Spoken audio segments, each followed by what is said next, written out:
Something we've grown and enjoyed for several years that many people don't know about is called Cucuzzi, also known as Cucuzza, and there's its Latin name.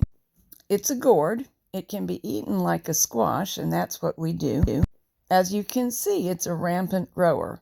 It requires the same things as other squash pumpkin relatives.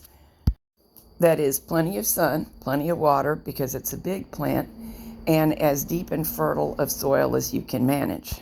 Usually we use this as squash, but I found out from a Sicilian friend that the leaves and shoots may also be cooked, and they're great too. Some of the ways that we've enjoyed it are scrolling by, and in a minute my husband is going to show you his very favorite way of cooking it. Cucuzzi is subject to all of the same issues that other squash and pumpkins are, although it is a bit more disease resistant than average. But to be safe and keep it healthy, I examine the plants every day and remove any insects by hand. Most of the diseases the plant can get are carried by insects, so doing the insectectomy takes care of the matter.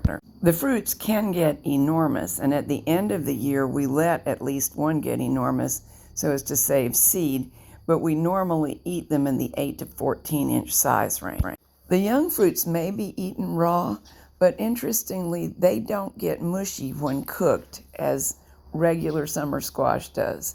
So often we cook them even for salad. Here my husband is cutting them up along with some Egyptian onions also from the garden. And he's going to show you how to saute them using his favorite method. You can cook them as soft or as hard as you want. We're going to put them on sub sandwiches today, so we're cooking them fairly soft. For salads, we leave them slightly crunchy, but the process of cooking that he's going to demonstrate renders them extremely savory. But they still hold their shape when tossed into a green salad or a pasta salad, which are both delicious ways to enjoy them. I tend to be pretty generous with the oil because I want the flavor to be in the oil and then the oil cook into the Cucuzzi. But right now we've just got our thin slices of Cucuzzi and all of those Egyptian onion tops that we cut up. And as soon as they warm just a little bit, I'll start spicing.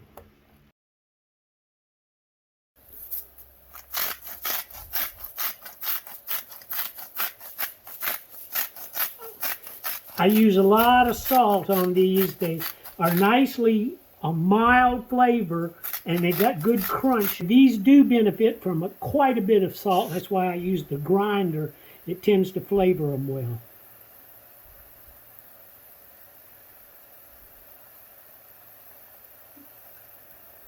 And yes, I pretty much coat them with the black pepper.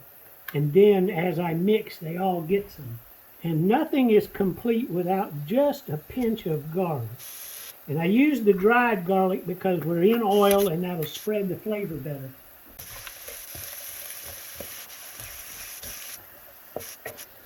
One way with the paprika, just a couple of streaks. And then go the other way, just because I think it looks good, with a little bit of chipotle. And now all we got to do is let it simmer together and keep stirring.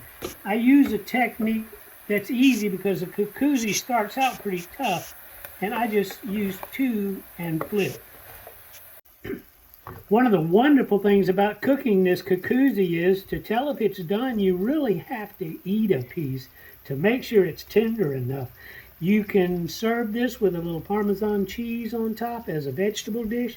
Tonight, we're going to use provolone cheese on sub sandwiches with this in it. And they are ready. Of course, it didn't all fit on the sandwich, so we're having some as a side dish, and it's delicious both ways.